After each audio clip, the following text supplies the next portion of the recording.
Good evening, everyone. Um, this is Joanne with Fur Better, Fur Worse Dog Training. I am alone for a little bit tonight, so we're waiting on Nancy, and Lisa couldn't join us. So I'm just going to give it just a minute here, see if people start to join us. So let us know you're there. So the topic tonight is dog bites. So the second week in April every year is Dog Bite Prevention Week. And so what does that mean? There's a lot of dog bites. I started doing some research on the stats of numbers and all the things that are out there, and I was even surprised. So I'm gonna start sharing some of these statistics with you guys. So hi Cheryl. But I know some of you are joining as we speak here. So as I start to share some of these interesting statistics on dog bites, I am just very curious how many of you watching, and you don't have to say who or what or whatever. How many of you have either been bit or know someone who's been bit by a dog? I'm just curious. So I will start sharing some of these, and again, I think they're eye-opening, and I found them in multiple sources. So we're going to go with the fact that I'm guessing this is probably legit numbers because I did find them in some multiple sources. So the first thing that I sort of asked was how many dogs are owned in the United States. And so it said 65.1 million dogs, households own a dog. So I'm guessing that can also mean can own multiple dogs, right? I'm a 4-dog household. I'm guessing I fit just one person in that 65 million. But 65 million homes own dogs, which is an enormous number. And so then I said, well, how many dog bites happen every single year? And this is just the United States. I didn't look globally. And it says 4.5 million dog bites every year. And at first I read it as 45 million. And I was like, that can't be right. Dogs are much more tolerant than that. But yeah, so 4.5 million dog bites every year out of 65 million homes that own dogs.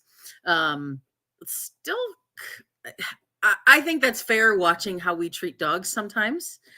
No, not 20%, 4.5 into 65 million homes. So again, like somebody like me who owns 4 dogs, right? I don't think that would be 20% of dogs bite people. No. So anyway, so like 885,000 dog bites require medical attention. Okay. Which that's actually not a surprising number to me. Out of 4.5 million, less than a quarter of them. And I think when a dog bite does occur, it's very scary. And usually, unless you're a really skilled person who's used to dealing with aggressive dogs, what's your first instinct? If a dog snaps at you, right? Oh, we pull away. So if they're biting, even if they don't have a good hold on us and we pull away, usually that's a laceration, something that might be an open wound. You get very scared because it's an animal bite. You might need antibiotics. So a lot of us would go and visit a medical professional for that. But still 885,000 dog bites require medical attention out of 4.5 million. Just a huge number. All right, so I'm going to look at some of you guys' comments here. We had a dog bite, Stephanie. We had a dog bite with a Great Dane. Yikes. Would never want to go through that again. Nope. That mouth is as big as your head, right? That's a super duper scary breed. Which is not normally, but if you know, that's like going toe to toe with a cougar. I mean, those are huge dogs. So let's see. When I asked you guys how many of you have been bit or know someone who's been bit, a lot of you say me, I have. I know several people. Cheryl, you said a level 5 bite. I'm going to share that in a minute. So I wonder if dog bites are underreported. If they bite in your home and you don't need care, are you included? Nope. Think about how many people get nips or, things like that that don't require any medical attention. And you don't tell anyone, especially if it's just you and your dog. If they don't leave a mark, right? Who are you going to tell? I was bit by my own dog, ended up in the hospital. Scary and it hurts. Yes, absolutely. Okay. So since Cheryl brought it up, I'm going to post this in here. Okay. So Dr. Ian Dunbar, way back, gosh, 20 plus years ago. I don't even know how long ago, because it was there when I started becoming interested in dog training. And so I'm going to put this here. So he has a dog bite scale. All right. And there's really good descriptions. This has even been, kind of revised since over the years. But this is actually out there, on the Association of Professional Dog Trainers as the official version of Dr. Ian Dunbar's, dog bite scale. So I'm putting it in your comments here. I know it's kind of stuck together. I'm really sorry about that. But let's talk about this for a minute. So level 1 bite, which I think is sort of one of those that never gets reported, right? Obnoxious or aggressive behavior, but no skin contact by teeth. So maybe that would, to me, would be like a muzzle punch, right? Or the dog kind of pokes you or pushes you, which you wouldn't really consider a bite, right? But it says no skin contact by teeth. So maybe over a pant, over a shirt, and they're not biting through that. Okay. Level 2, skin contact. Okay. So maybe they've torn your shirt, your pants, but no puncture wounds. They have not broke your skin. Okay. And actually I lied. See, I'm reading this too as it's new. They've revised it. Maybe skin nicks less than 1/10 of an inch deep. That's very, very superficial. Slight bleeding caused by forward or lateral movement, but no vertical, meaning the dog did not bite down. Okay, so you might get a scrape, a scratch. That's how I would kind of define that. Level 3, I think, is where, when we think about a dog bite, level 3 is where they fall. And this is where it starts to get concerning, but not, I don't even want to say not. It's concerning, but these are the places where I feel like you can still potentially help a dog. Okay. 1 to 4 punctures from one single bite. Okay. No puncture deeper than a half the length of a canine. Right. So, I find that, the way that they describe that, I found super interesting, because if you are a Yorkie, right, the half the depth of a canine tooth is, maybe 1/8 of an inch. Half the length of a canine of a Scotty dog or a Great Dane, like we said before, that's a severe bite. But it's because the dog is bigger, has bigger teeth, right? Many times in these, if we didn't move, we didn't pull away, we didn't, if you didn't move at all, many times in these bites, they would just be a puncture, right? But again, like I said before, our natural tendency would be pull away or pull the dog off of us or off of another dog, that type of thing. That's where those lacerations, where the big long tears start to happen. And I know for me, I'll get into the how stuff a little bit, but it's what we always want to do, right? We always just want to separate really quickly, get the dog off. And sometimes we can end up doing more damage than what we intend. Level 4, 1 to 4 punctures from a single bite. Okay, with one deeper than half the length of a dog. So when we start to think about that, that's to me, that's a dog coming at you with real intent, a full mouth bite, deep bruising. They may hold on and not let go. or they may shake. Okay. So shaking dog, when they have their teeth in you, is where some real severe tissue, some muscular damage can happen. You or another dog. Um, a level 5 would be multiple bites. Okay. With at least 2 of them being level 4s. And this is going to be some real damage. And level 6, which is sad that they have to add that, is that the victim's dead. So this stuff is, it's hard to read a little bit, I think, because when we live in the dog world, it's hard, right? We know sometimes dogs bite, sometimes dog fights happen. Sometimes people are rude or dumb or that, and dogs bite. But I think the important thing that we want to kind of think about is the level of bite, right? So when you kind of talk about it, it's sort of like, get away from me, right? That might be a full mouth bump, grab, something like that. Or you start to get into some aggression, some serious behavior. That's when they're gonna bite down, make those puncture wounds.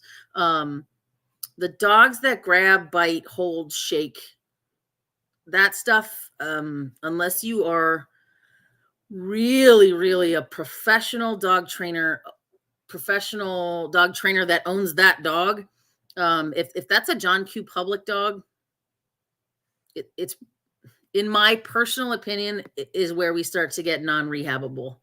Okay. Yeah. Jennifer says it's hard when it's your own dog, 100%. Because you're like, what did I do? Where did I go wrong? And sometimes it has nothing to do with you. And we will talk a little bit more about that too. But dogs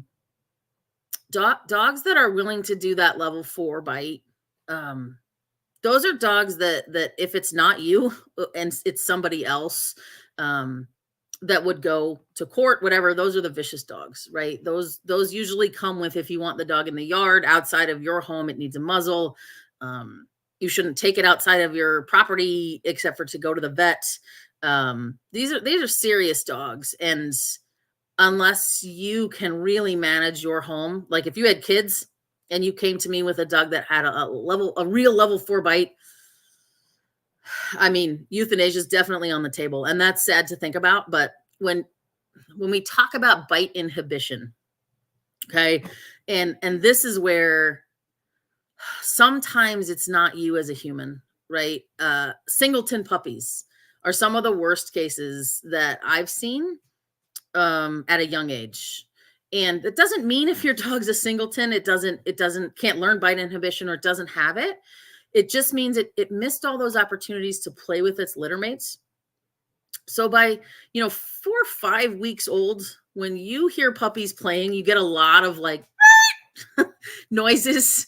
And that's brothers and sisters being like, wow, that was a little too much. Ouch. Why don't you be a little more careful?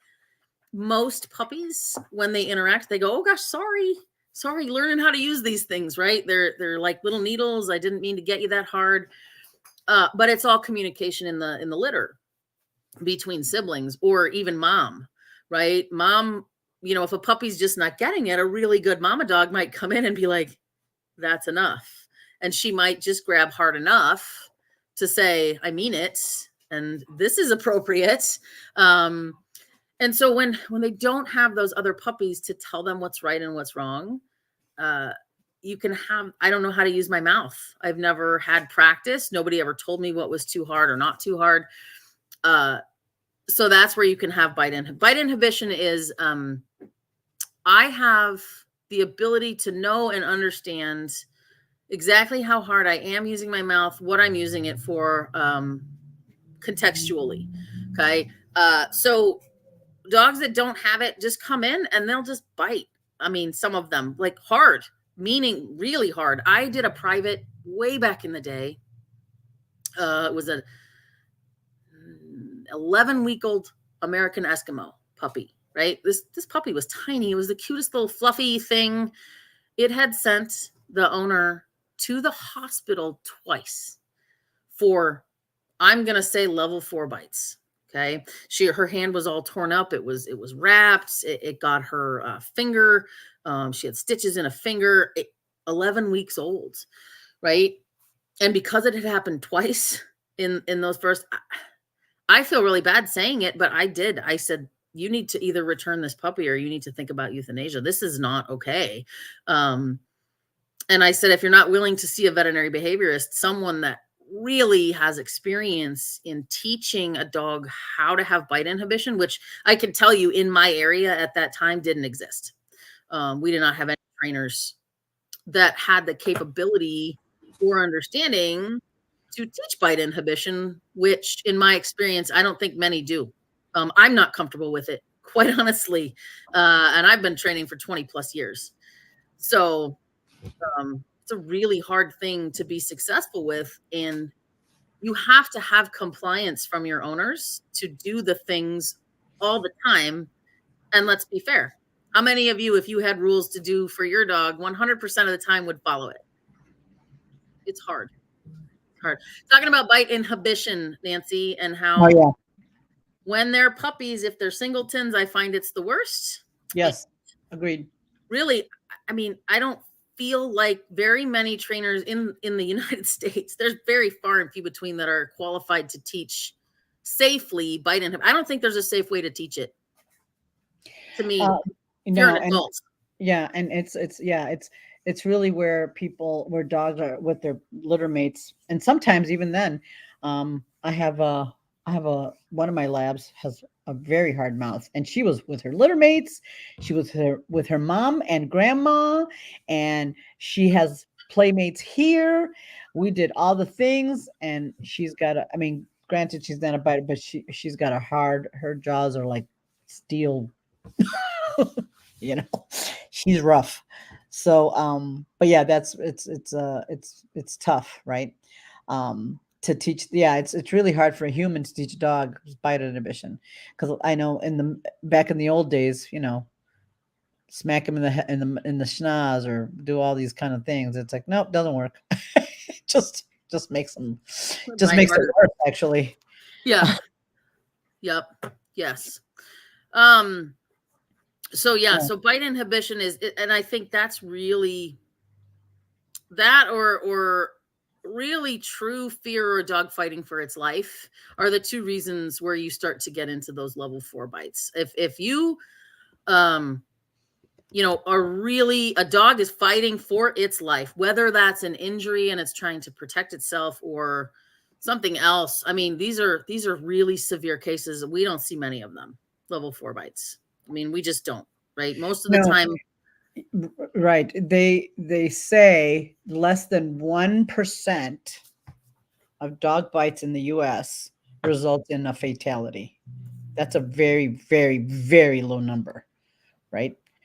Yeah, I Or think it was like, in terms of people, it was like 40 to 50 people a year die of dog bites. right, which is less of all the dog owning and all the dog bites in the Hmm. US, it's less than 1%.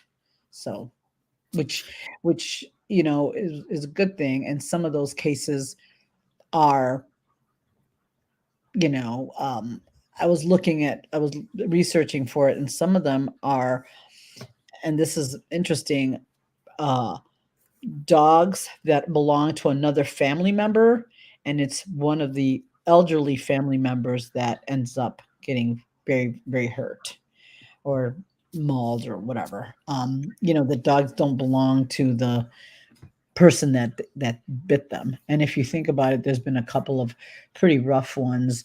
But again, those are so few and far between. And like you said, level 4 bites, usually those dogs, if they're in the shelter, they don't make it out of there. And and if they end up biting, having that level of a bite, it's a you know the decisions are quick and swift. Don't you agree, Joanne? I do, and I'm gonna bet you if you start getting into level 4 and 5 bites, that dog has multiple level 3 bites on under its belt already. Yep. Yep. That, Yep. I Yep. mean, that's just, I would put money on that. I would put Yes. money on that. Yeah. Yep. Yeah. Agreed. But and I was, I'll be honest, I was kind of thinking about, because yeah, a lot of the bites that happen are, they have a lot of stats on breed, But I really, here's the thing, a lot of the bully breeds are getting that bad rap, but that's because there's so many of them, I think. Don't you think so, Joanne? There's so many.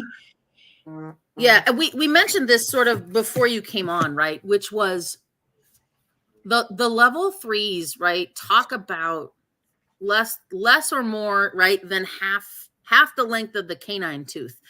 And so I was saying, right, if you have a Yorkie, half the length of the canine tooth is like, that's little, you know what I mean? Like Right. it's a Yes. severe bite for that dog, but like for you, if it gets you in the leg, like you're like, ow, come on now, right? Yeah. Half the length of a pit bull tooth, or half the length of, I said Scotty's, or Stephanie mentioned a Great Dane, right? Oh, Half yeah. the Ooh, length of a Great Dane canine, that is owie. right. Yeah, but you have, that's why I think they started, Dunbar put the scale in terms of Yeah. length of Right. tooth. Right. Right. Because I think that, um, and I'm gonna put the PDF there. There's a PDF that might be easier for people to follow on the dog bite thing. So you could download it. It's exactly what Joanne put there. It's just in a PDF form. So you can kind of have an idea, because it's a serious, a lot. So I don't know, Joanne, I've gotten, some dogs have had some dog bites that are um pretty serious, and the people are kind of downplaying it. And then Hmm. I've had I'm like, that's a pretty bad bite. and and then we've also had, conversely, it was a very minor, not much, like a scratch, and they're like, really, oh my god, it's a big deal. So I just I have, and I am not even kidding, I have had a dog that had a level 3 bite, that the people were downplaying the severity of it. And Hmm. you're like, that's a problem. That's a scary problem. um so, Yeah. and it's hard because they love the dog and they want to keep the dog. And unfortunately, I don't know about how Joanne feels about it, but I think once you're getting some those level 3 bites, depending on the circumstance, I just am not comfortable keeping it, keeping it, and all that stuff. So, I would think that, so yeah, I Yeah, don't. this is a rough comment, Stephanie, and I'm not sure I agree with you, but I understand exactly what you're saying. So she says, as an owner of giant breeds, Great Danes, right? We would never tolerate a level 1 or 2 bite. We would and did seek professional help for any aggression or even training difficulties. Good for you, because right, that's exactly what we were talking about. Like the big dogs are just, they're so big and powerful, and something small turns into something big, right? They go after a biker and knock a biker over. They can cause a concussion, or break bones, that type of thing. So I'm with you on the seeking professional help, but I think what we want to make sure we think about is the revisiting, right? What is a level 1 and 2 bite? So most of the time, these kinds of bites are dogs saying, Don't do that. hey, please don't do that. Hey, please don't do that. Please don't do that. And we're like, really? Right? And so they go, because the way that most healthy dogs that would have a bite, right? They'll give you like a look, like, let's not, right? And then they might raise their eyebrows, give you that like white eye, whale eye, right? You might get some teeth, you'll get vocalizations, they'll try and move away. Like dogs are trying, right? It's most of the time, if you're going to get one of those, they've like, I've exhausted. Clearly, I have to use something to make you understand. And they Right. may like gently grab you or just give you a little snap, where it's a gentle, but I have used teeth. I hate to say gentle with teeth, but if you can get where I'm coming from there, right? And Um, I would agree with Joanne on this one. I know it's a big dog, but if you're not, because the little dogs get away with a lot. I'm gonna tell you, the little dog gets a bite and wreak all kinds of havoc. And I'm gonna tell you, there was when I was doing rescue for min pins, there was one min pin that bit so severely it put 30 stitches in somebody's face. So Mm, that's still a lot. mm, That's still a lot. So the little dogs get a pass on a lot, right? They think it's cute and adorable because they're small, but those teeth in the wrong situation can cause a lot of damage as well, right? It's just the big well, dogs the big dogs get the bad rap most of the time, you know. you So can. It's why they don't allow plastic cutlery on planes, right? You can still murder somebody with a plastic knife if you really wanted to, right? I mean, death by a thousand cuts. So, uh, yes, it's yeah. it's hard, right? And people are like, I just pick up the biting min pin, and they can't get to you. Where it's like you can't really do that with a Dane. Um. Right. So anyway, sorry. They didn't like Joanne's depiction of a biting dog. So the other thing, and I think Joanne actually brought this up. One of the things that we also have to consider, and I know it's controversial, but it makes sense. If you are trying to break up a dog fight and you get bit, I don't think that counts as a dog bite, depending on what happened. If the dog turned on you, that's one thing. But if you stuck your hand where it didn't belong, and I have done it with my own dogs, um, yeah, you're gonna get bit. But Yep. it wasn't that the dog was coming after you, it was you stuck your hand where you probably shouldn't have. And So and I that's will what say this though, as I say, like I don't count them. I a level 3 or below. I wouldn't count anything more than that. I'm counting. yes, Like agreed. because I mean that's basically saying unless those dogs are trying to kill each other, which is not usually the case in dog fights. Their dogs are not biting that hard in dog fights. They're No, not. not usually. Mm-mm. I've So had I did sustain, this is before I knew better. I did sustain a pretty severe dog bite from two chows I had. They were chasing a rat. I don't know what I was thinking. And I was trying to break them up and stuck my leg in between. So, duh. So I ow. ended up yeah, so I ended up in the hospital with a pretty nasty bite. But anywho, so it only happened once. I didn't do it again. But yeah, it was after. I mean, it was there was a lot involved there, right? There was prey. There was another dog competition. So it was a lot. And I was really young. I was in my very early 20s. So Yeah, Karen Johnson, little dogs get away with way too much, even though their intention is serious. 100%.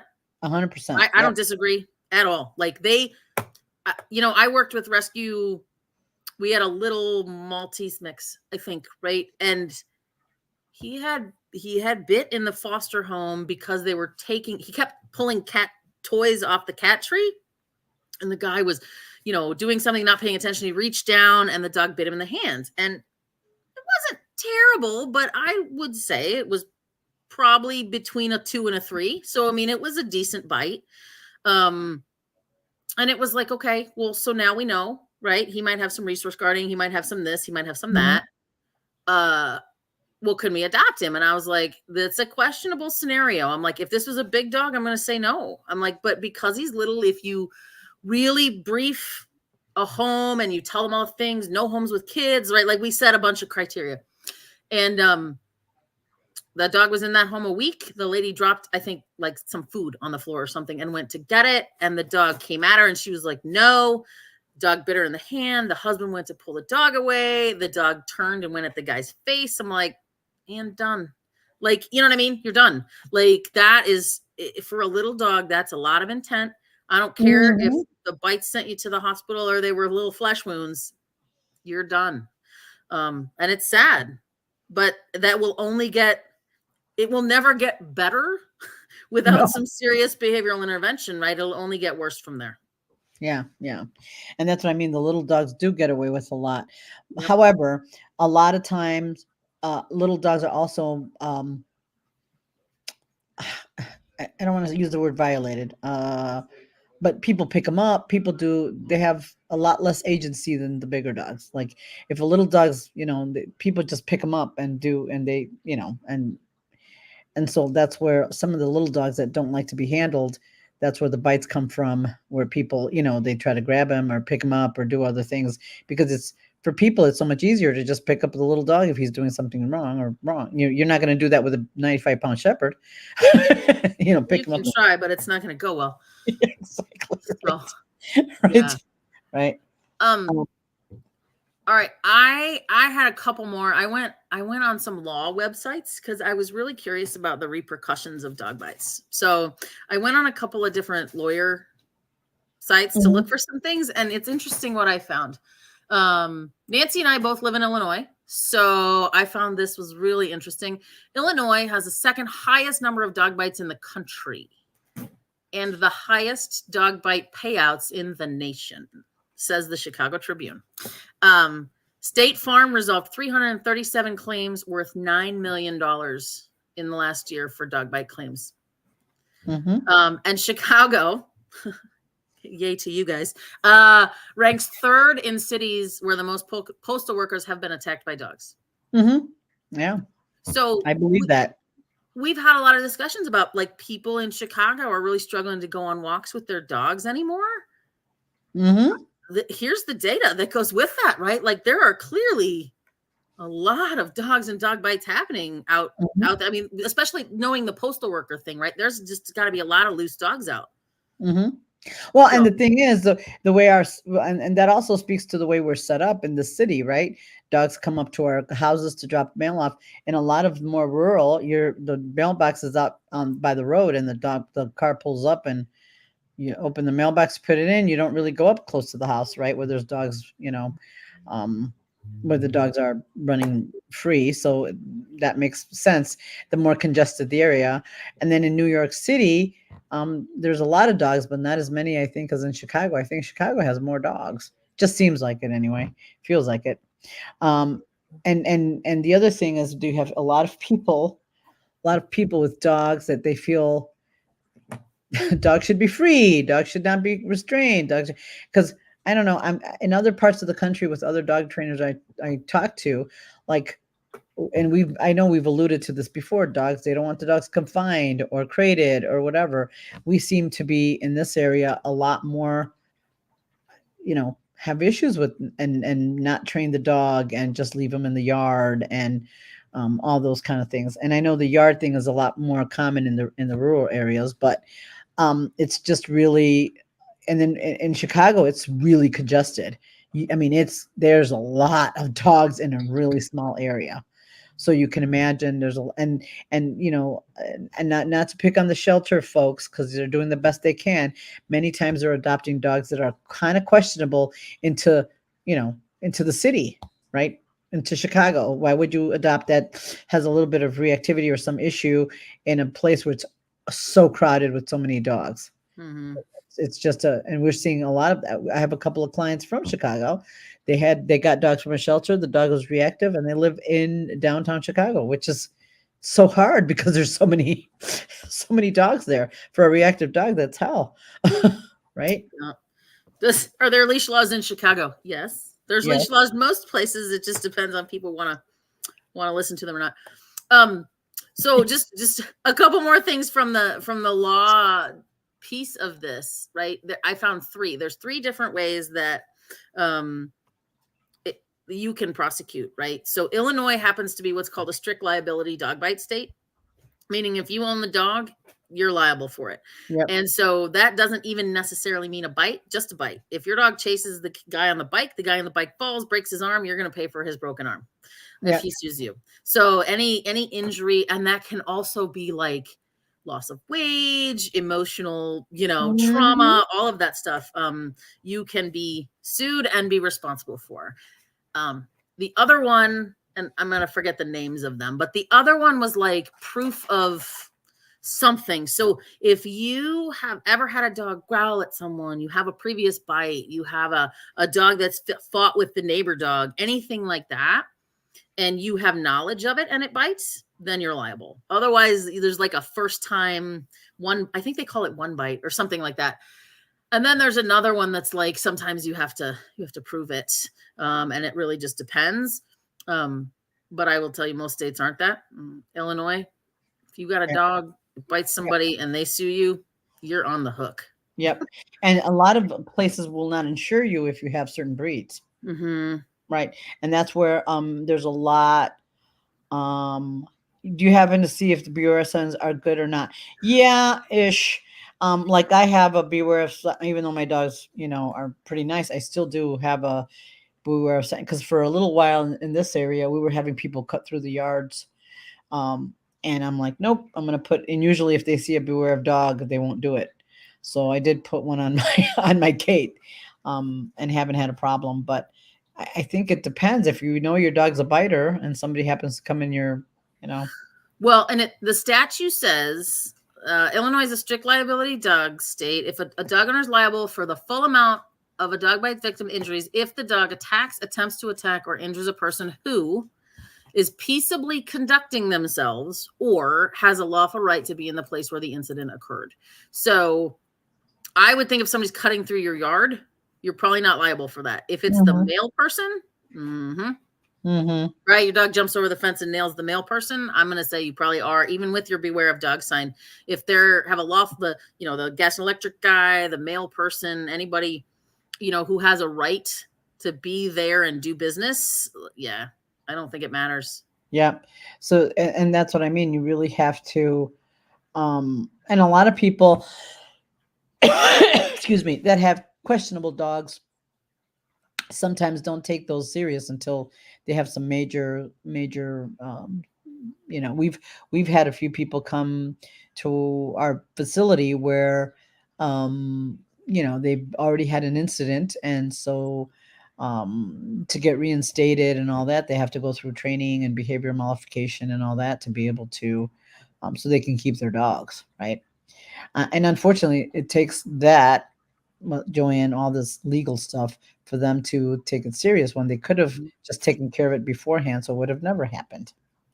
And yeah, Karen, you're right. Dogs are running off leash at the forest preserves when they're not supposed to be, and they're on the phone. And not only off the phone, running dogs off leash.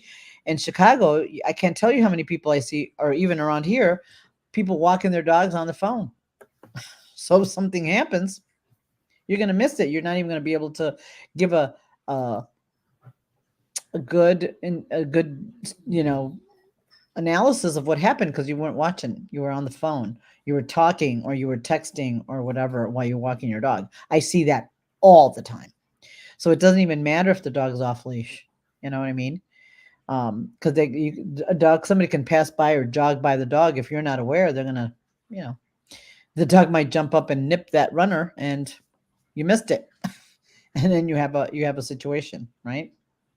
Because people expect the people that are with the dog to pay attention with that. Yep. So Yep. I think probably more than half, I think, of dog bites happen to children, yep, yeah, right? And the younger the kid, the more face bites you get because of, I think, height, stature, dog kids put their faces in dogs' faces more right, often.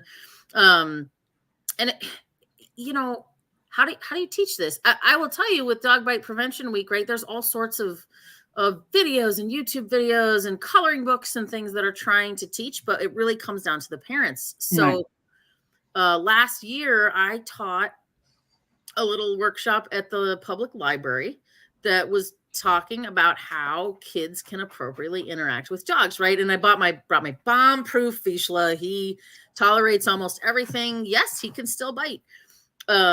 And so, the kids, what do kids do? They always want to walk up and give the dog a hug because we're primates and that's what we do. We're handsy. And so, some more than others. I had to tell them, right? Like, no, that's very rude in dog language. And most of the kids got it, right? There was a mom who had two little kids. And as we keep talking about it, right? Like, nope, wait, you got to remember, you have to ask permission. And the kid just looked at me and like, you know what I mean? And the mom, what's the mom doing? Yeah, Literally from her chair, just sitting there. And I'm like, hello, like, And it got to the point, it was so many times in a row, even my sweet little dog who loves everybody was like, that's enough. Like, he starts backing off when the kid approaches, right?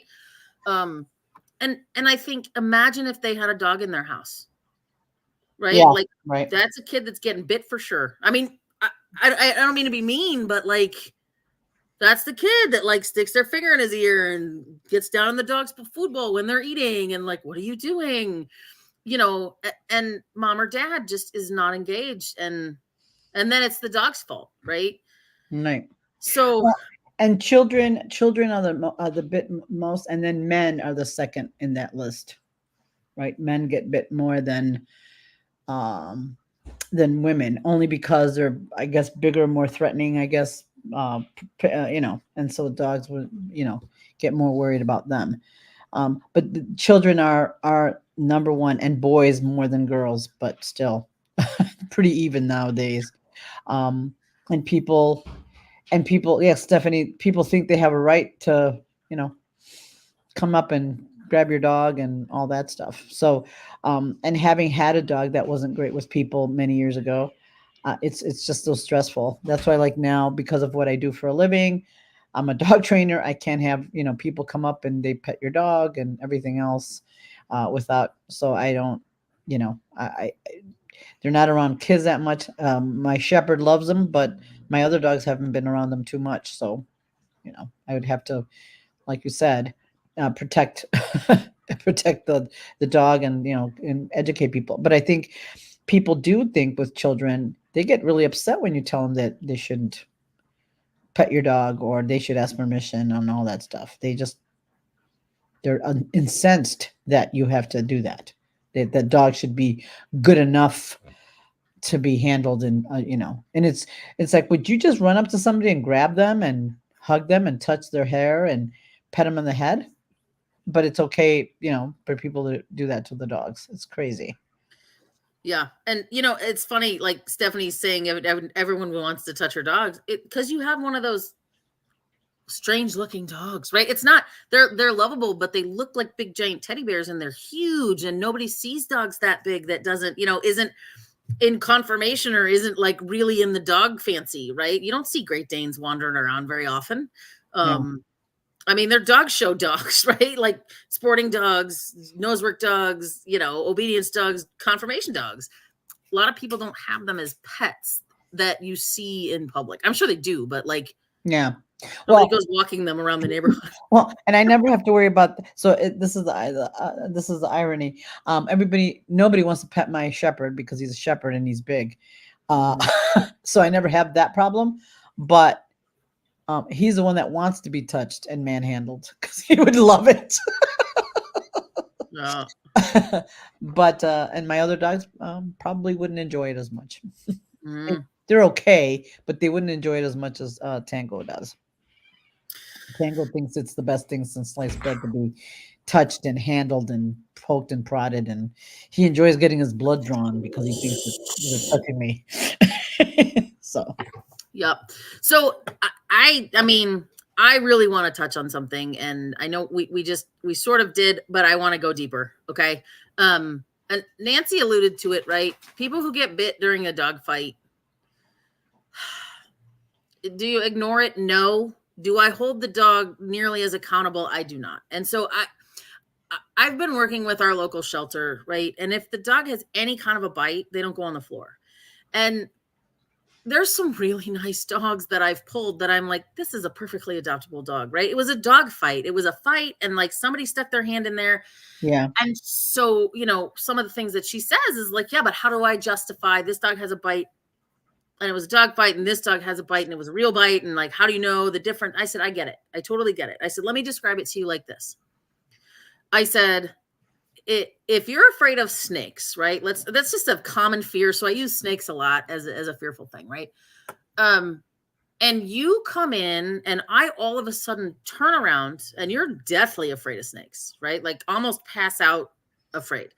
And I turn around, and I have my therapy python Fred hanging around my neck, right? And I'm like, and you're like, oh my God, right?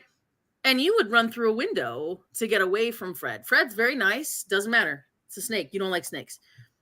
and you and Nancy's standing over there, and you shove Nancy to get her out of the way so you can leave the room, and you throw her into the lawn, and you I don't know, we'll just say you fracture her elbow, right? Do you even have any idea that you hurt Nancy? I bet you Right, don't. I bet right, you don't. And if you came back in and Nancy was like, "Do you know what you just did to me?" right? You would be like, "Oh my god, I'm so sorry. I am so sorry. You have no idea that my fear of snakes. I would never do that normally. Never ever ever. Right? I'll pay for your medical bills. I'm so sorry." Right? And Sally, who pushed her, is the nicest person on the planet. You'd never expect that out of Sally. Like she doesn't have an aggressive bone in her body. Right? And so I was explaining, and I said, "Is that the same as somebody who says you're in my way, move," and slams you into the right, wall and says you shouldn't have been standing there, right? Is that even the same thing? And she's like, "Not at all." And I was like, right. So like, think about that. Is there intent or is there not intent? right. And Absolutely. not saying you can't push a dog to have intent, because you absolutely can, and that's still, in my opinion, sort of your fault. But you know I'm not knocking dog bites, don't get me wrong. But right, if the dog didn't even know they bit you, that's a different story than the dog said, "You know what? That's enough." Right? And I'm going to let you Right. know that's enough. Totally different stories. Yep. Absolutely. And I think because and I think and it goes back to, I know it goes back to everything that we always talk about is what relationships do you have with your dog? Because a lot of the bites that come that happen um are people like, I'm in charge, I'm the boss, I'm not going to let them get away with that. And or they have a very scared dog and they just want to, love it so it'll be better and all those things. It's our lack of understanding about dogs and not giving them the respect that they Hmm. need to navigate their life, which causes the conflict of us living together, right? It's just, it's no different. We have conflict with people too, just animals are really seen as property, and so we tend to treat them as such, and unfortunately that's what causes the disconnect in how we live together, right? There's no respect to the dogs, and we don't treat them as, it's like they should just tolerate whatever we give. It's like, no. Yeah.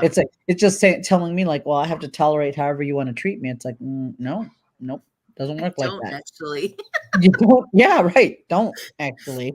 And some people, it's like, well, they just, and it's just so. And I think, it goes back to always the relationship you have with your dogs and with dogs in general, right? People who come up and try to rub your dog or try to do all this kind of things just don't respect you, and they don't there's a lack of respect there for you and for that animal in that moment, right? Mhm. And it's like and it's hard to deal with that, because not all of us are raised, a certain way. Because I've had, conversely to Joanne's uh, kid story, I've had parents who's like, no, you got to ask, you got to make sure it's okay, and they just do all the right things, and the children have manners and they're delightful, and they have respect for all living things, and it's beautiful to see when the kids are already at an early age learning you know how to deal with animals and how to respect animals, right?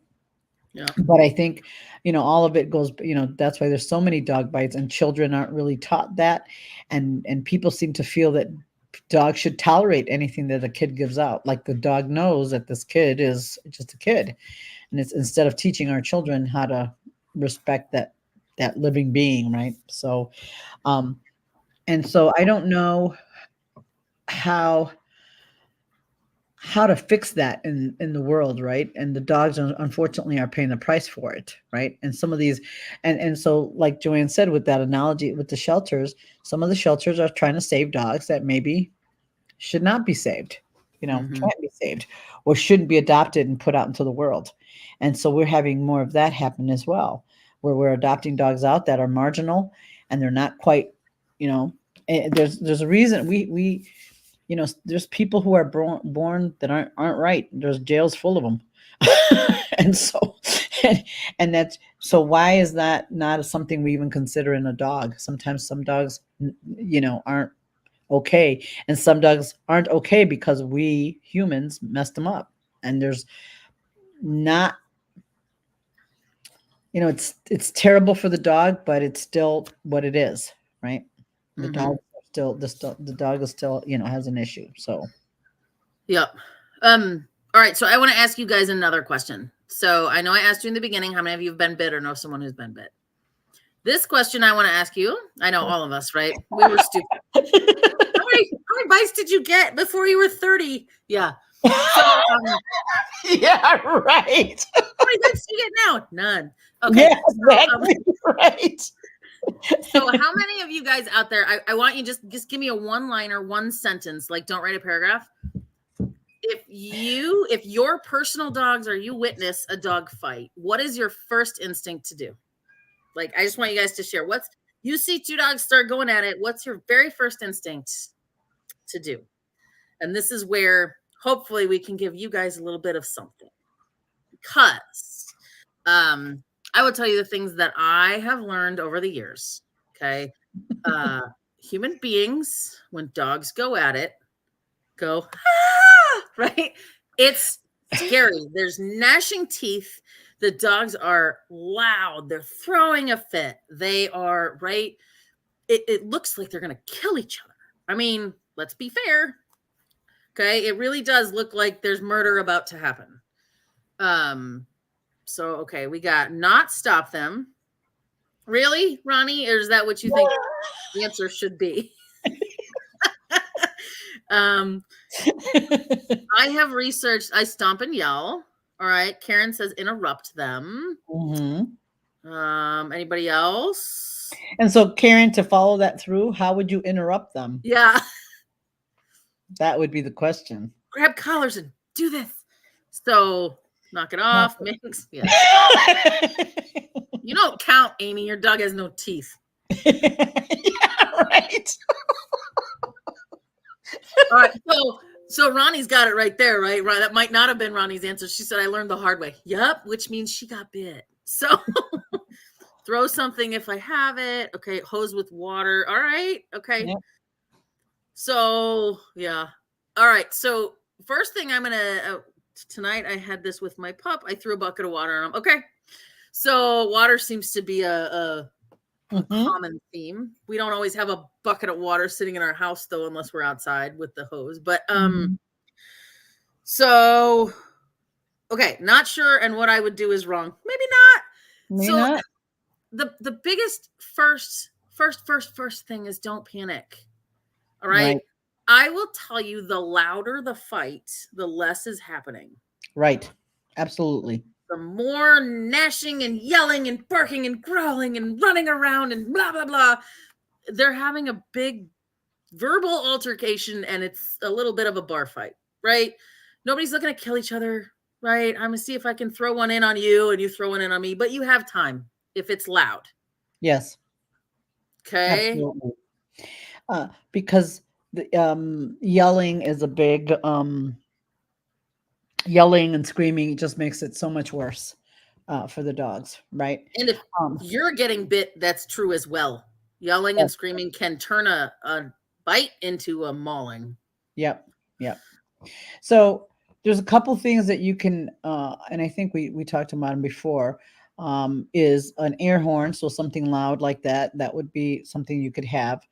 A pepper spray or citronella spray, I don't know about the, is something you can do so that you can interrupt that. Like you said, and again, shouldn't be panicked.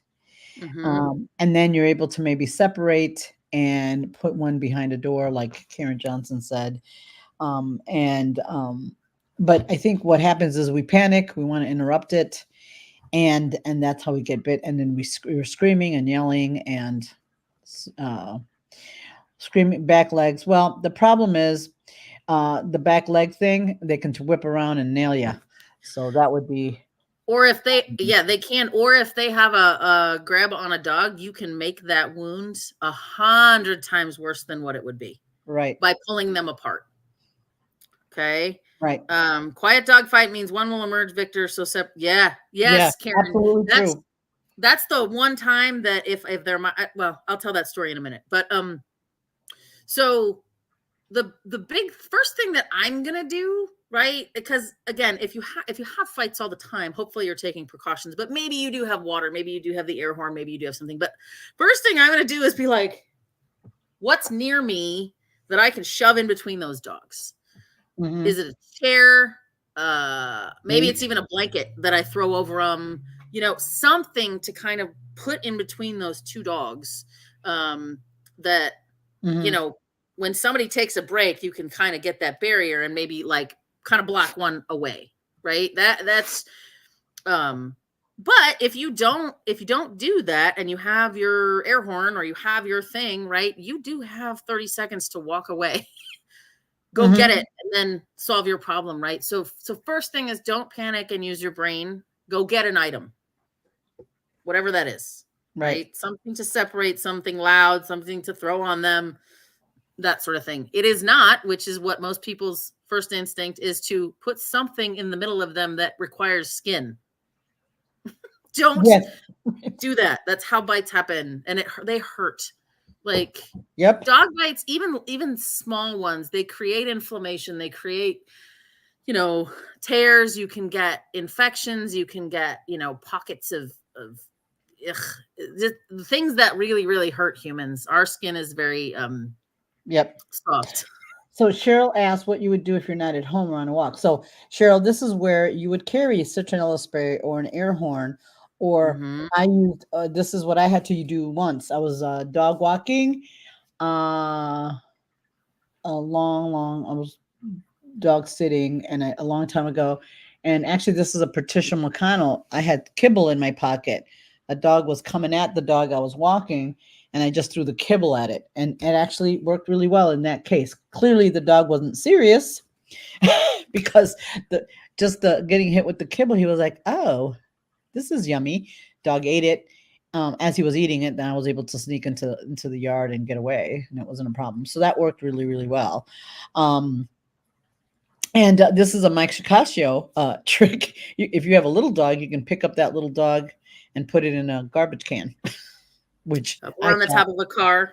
or a Yep. top of a car, or in a garbage can if there's one available, so that the other dog can't get to your little dog.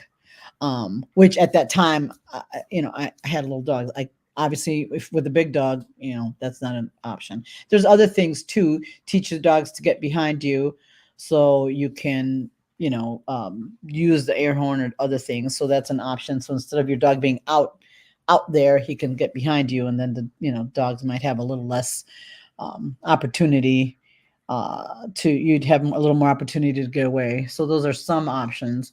Um, but they're very distressing, and there's also some stats on those people with multiple dogs have a higher incidence of being bit by a dog, which, yes, because of what we're talking about, the dog fights. Hmm. So if you have multiple dogs, your chances of getting bit are much higher um, than they normally would be. So, yeah. So those are, so Cheryl, going on a walk, you should be armed. Citronella spray or something like that. That usually works pretty well, and you can get it Umbrella. an umbrella, right? That also works really well, too. So, you know, and these are not all things that are going to prevent 100%, but it might, in some cases it might be enough of a deterrent that you'll be successful with, um, to be able to get away or interrupt that behavior, in such a way that it'll keep them from, keep your dog safe, or if you're walking somebody else's dog, that dog safe. And I'll be honest, since I encountered so many, I don't usually walk my dogs. They come to work with me and they get exercise and stimulation there. It's just become such a thing and such a situation that I just don't want to do it. So Yep. So I'm going to tell you the story. Karen said quiet dog fights means one will be a victor. All right. So when you have a fight that's pretty silent, maybe one screams, but it's not a reciprocal. I hate you. I hate you too. Screw you. You're a jerk. Right. When when you don't have those big, loud, gnashy teeth yelling dog fights. I was fostering a shepherd, a little black shepherd, and she came to me at 4 months old. And you start to see these dogs like mature, and I'm like, I don't like that. And then something else, I'm like, I don't like that either. And I don't like that. And so now the story starts coming together on this dog. And I'm like, I don't know if this dog's going to be adoptable. There's a lot of things I'm seeing. She's having a rough time with life. She's having just a hard time settling, and lots of things were happening. So I had my old lady Doberman at the time, and the shepherd got along with the dogs. It was fine. We never had an issue. I didn't really see anything. Nothing set her off. It was fine. So one day, I opened the door and I was letting everybody outside. And my old lady goes first. She's a 12-year-old Doberman with degenerative spinal disease. So she didn't move very fast. And I see this shepherd's face just turn. And I can't even, it's one of those moments where it's like, to explain it to you, it was like her eyes went cold. Her mouth pursed up. She got very tense. And I was like, no, like I could just tell this was going to be bad. And so she launched out that door, and 3 human steps. That's as far as they were from me. Okay. The dog ran past me in 3 steps, and I was rushing. Okay. The only noise was my Doberman screaming. That shepherd never made a sound. She tore her from her top of her hip to her knee. She took 33 stitches. Oh my God. And she had 12 puncture wounds on her neck. That was a second and a half in the 3 steps that took me to get there. And I pulled her off, threw her in the house, right? That's what can happen when there's real intent to maim, kill, murder, right? Yep. I'm not kidding. And it was out again, outside of the scream of the dog getting bit, the aggressor not made a sound. It was bone-chillingly creepy. And unfortunately, I sat with that shepherd and we sent her on her way. She was, that was not, with no provocation. This is when the brain goes very wrong, right? Not a safe dog. I actually owned a dog like that. And that's how, actually, as hard as it was to have him, he brought me to where I am today, right? Because had I not had him, I probably wouldn't be doing this. I'd be doing something else. But he was a puppy that, and I think most dog trainers will tell you that story, right? All of us started with a problem dog or a situation, and Winston had bit multiple people and had bit the dogs we lived with. It was very difficult to live with them. And back then, this is over 30 years ago. There was not a lot of the help, the meds, or anything like that. So, and not a lot of the resources that we have today, at that time. So,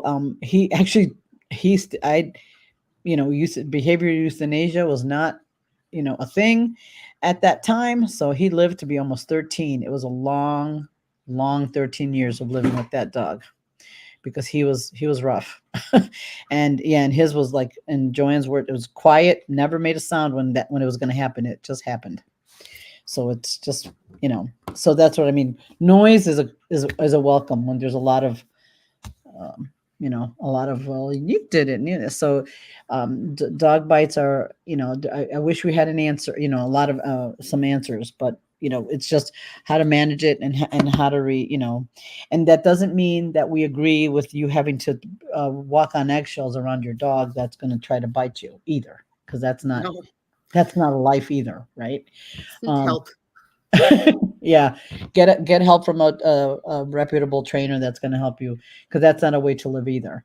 I've dealt with a lot of clients with dogs that have that resource guard, and they just, well, don't do that, don't do this. It's like, no, that's not a way. That's not fair either. That's not it's not how to live right with your dog. So I'm going to do a shameless little plug. Michael Shikashio, who's kind of the aggression guru these days, he's going to be doing a workshop seminar at my facility in June 22nd and 23rd. And part of his presentation is going to be defensive handling, and he's going to talk on dog to dog aggression, as well as just what aggression is and what it isn't.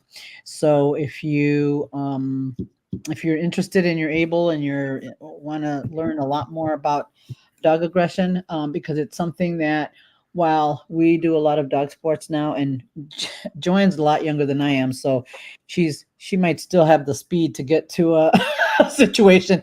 I don't. So while I still do deal with a lot of aggression, and all that, we don't do a lot of we were talking the other day. We used to do play adolescent play groups, which are really hard. Lisa and I used to do them many years ago, but we were both a lot younger, and we used to be able to intervene and not and have a very safe play groups. Um, and there was a play group a few years ago. In one of those, it was three pitties that were in there, pit bulls, and one pit bull did this blood curdling scream, and the other two pitties are like, we need, and I was like, okay, everybody call your dogs. So now Michael Shikasio has come with little safer ways to break up dog fights, even though nothing ever happened in that play group. Um, but he's got some great information on preventing and how to handle it and what to do, and handling dog to dog, because you know everything evolves and changes. Even though a lot of the old school ways still may work, it's nice to have some insight on the new some new stuff. So I put a link there on the in the show notes if you're interested in coming to visit us. I don't know if you're from out of town, or if you're local, we'd love to have you.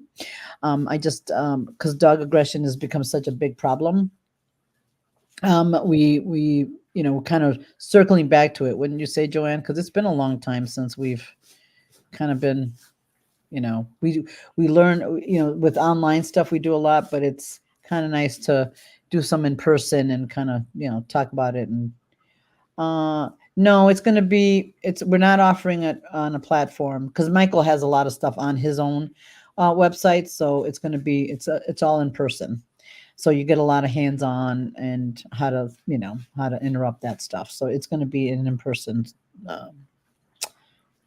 workshop seminar that we have. So anyway, I hope you found this helpful, because and we did this in honor of Bite Prevention Week. So we thought, why not talk about it? As challenging as it is, it's something that just to be aware and kind of deal with it with our with our with our constituents, if we have that, and just how to prevent that. So anyway, have a great week, you guys. We'll see you next time.